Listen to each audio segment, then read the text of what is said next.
Welcome to Phylogenetic Trees. In this lecture, we're going to describe features of phylogenetic trees, interpret phylogenetic trees, and create phylogenetic trees from character tables or morphologies. So the image I've shown below here is an example of a phylogenetic tree. Phylogenetic tree, we call it PT. And you can see that we have all of these individuals, such as A, B, C, D, and E, arranged in this sort of pattern.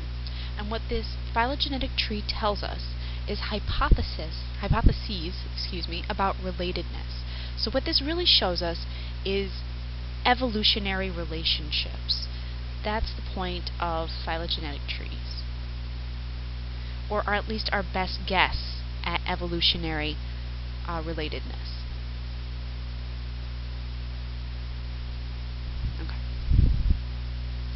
So we see the individuals A through E, we see lines, and we see branch points throughout this. So what this is showing us is that over time, so here's the oldest part of the tree, and here's the newest part of the tree.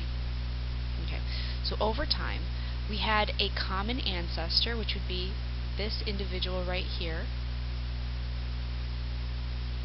Common ancestor of all of these individuals, A, B, C, D, E, and over time evolution occurred and gave these distinct features. So each branch point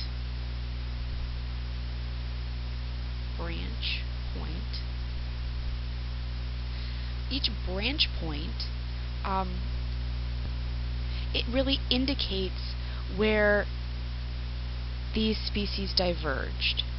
So you can either have these sets of features or those sets of features. So something happened to the common ancestor where its offspring were kind of divided into maybe two different environments. And then in this environment, these sorts of features were preferred and helped those individuals survive. And in this environment, other features were needed. And so this is where the branch point shows the divergence. Okay. You'll also notice the lines, the lengths of the lines. So line length. This is a good indicator of how closely related individuals are. So it's approximately equal to relatedness.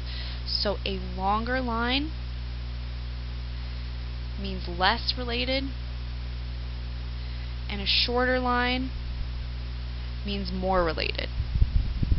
Okay. So for example, the length of the line between A and B, we can trace this down this way. They're really related. If we were going to compare A to C, we'd have to, I'm going to trace this in yellow, we'd have to go all this way, back through the branch point, back through another branch point, all the way down. So it tells us that A is much closer related to B than A is related to C or B is related to C. So those are the lengths of the lines. And then the last kind of feature that I want to talk about are the sister taxa.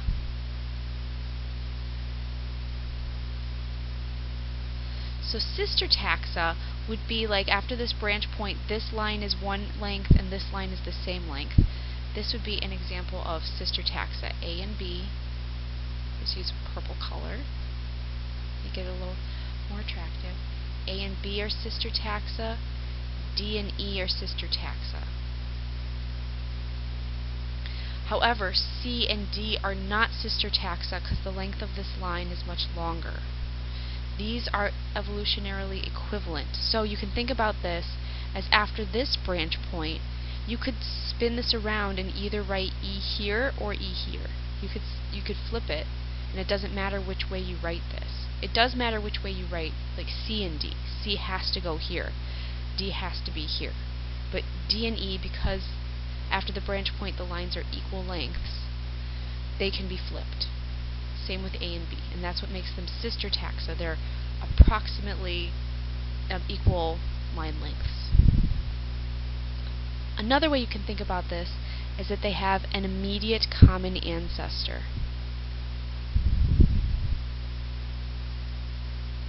immediate common ancestor, which would be right here for D and E, and right there for A and B. Immediate common ancestor. Okay. So those are the features of the phylogenetic trees: the line lengths, the sister taxa, and then these branch points.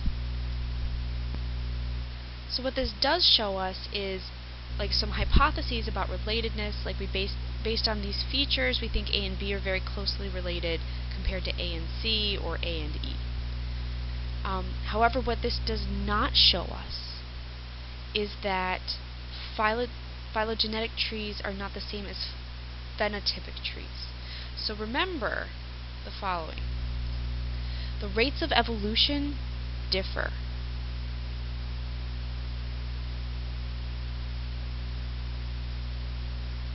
So it differs for many, many reasons. Generation times are different, environments are different.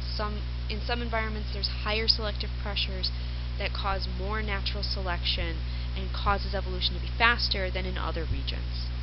So a good example of this is that if you're making a phylogenetic tree of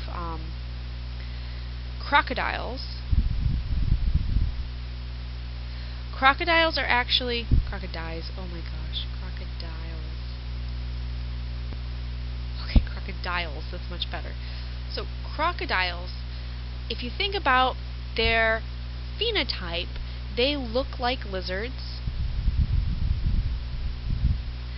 but they are actually more related to birds if we look at their DNA. So phenotype is not the same as genotype. So you have to be careful when you're making phylogenetic trees not to make these inferences. Phylogenetic trees are best when they're based on genotype similarities rather than phenotype similarities, because this can be misleading in the crocodile example. And also, what I want you to remember is that sister taxa did not evolve from each other. They did not evolve from each other. And a good example of this is we have this tree. Boom, boom, boom. Maybe it looks like this. Okay. And maybe up here we have coyotes and we have wolves. Okay. So these are sister taxa. They share an immediate common ancestor. Line lengths after this branch point are equivalent. It looks like this. But they did not evolve from one another. These shared a common ancestor that was neither a coyote or a wolf, right here. So there were some features of coyotes and some features of wolves in this common ancestor, but it was neither one of these. So when people say that, like, oh, if humans evolved from monkeys, why are there still monkeys? That's not the truth. What really happened is that monkeys and humans shared a common ancestor that was neither a monkey nor a human. Based on different environments, different features were selected for, and that is why humans and monkeys can coexist. The common ancestor was neither one. Okay, so in this same example, coyotes and wolves shared a common ancestor that was neither a coyote or a wolf. Okay, so that's what you have to keep in mind when you're looking at these phylogenetic trees. It doesn't mean that wolves evolved from coyotes or coyotes evolved from wolves. And the last thing that I want you guys to really think about is that the sequence of the branching isn't the same as the age. So sequence of branching is not the same as the age of the species. And that's because different species evolve at different rates. maybe these evolved much faster, so even though this line length is really long, maybe these are actually sooner. Maybe these are newer than these ones. Maybe these are actually really old. So branch, it doesn't give us a good idea about the age of the species. We would need fossil evidence in order to determine the age. The next thing we want to focus on is how to create these phylogenetic trees.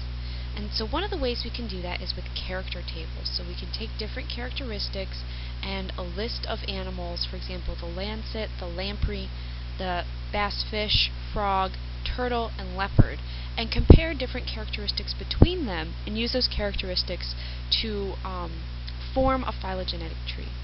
So the lancet doesn't have anything. No backbone, no jaw, no forelimbs, no amnion, which is like amniotic sac for their offspring, and no hair.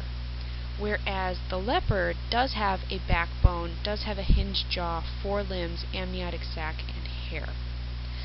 The lamprey is the first example of something that has a backbone, but it doesn't have a hinged jaw. These are called the jawless fish.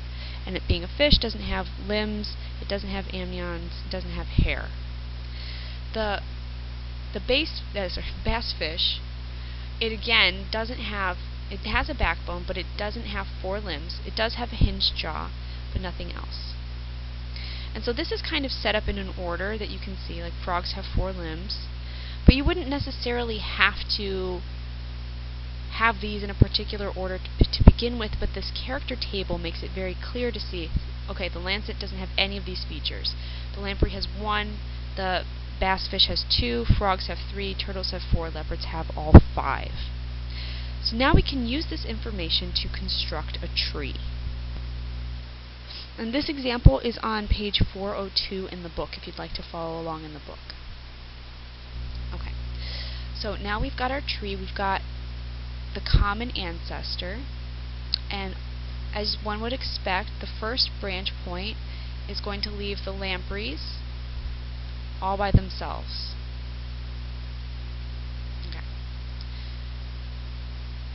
And then there was some other group that then eventually evolved the vertebral column, the backbone.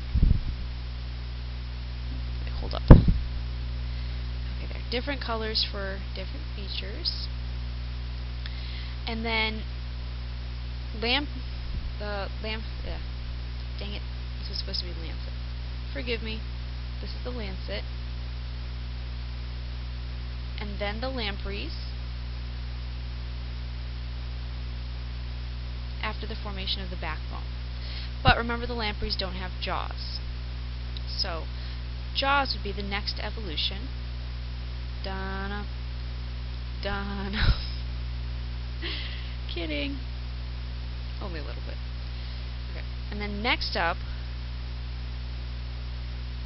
would be the fish, like the bass that I keep mispronouncing. And after the formation of jaws, right here, backbone was formed somewhere in there, then we evolved four limbs. Goodness. I don't understand how you guys put up with me. So many misspellings. Okay, so four limbs was evolved somewhere in here, and after that time, then we get the turtle.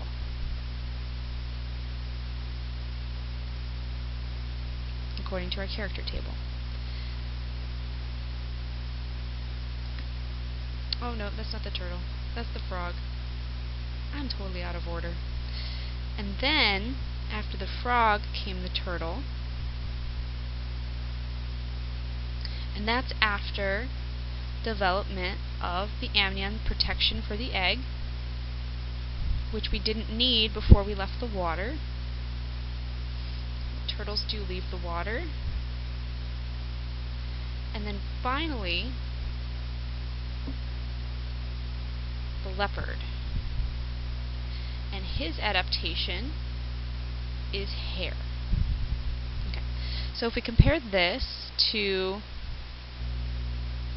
the character table, the very first evolution is the lancet, which has nothing. And the very last thing that we list is the leopard.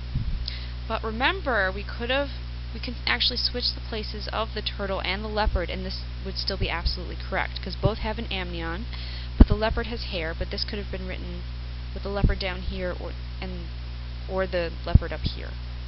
So keep that in mind as well. There's multiple ways to make a phylogenetic tree, which is why they're excellent hypotheses, but cannot really be interpreted directly until we have more evidence, like molecular DNA-based evidence.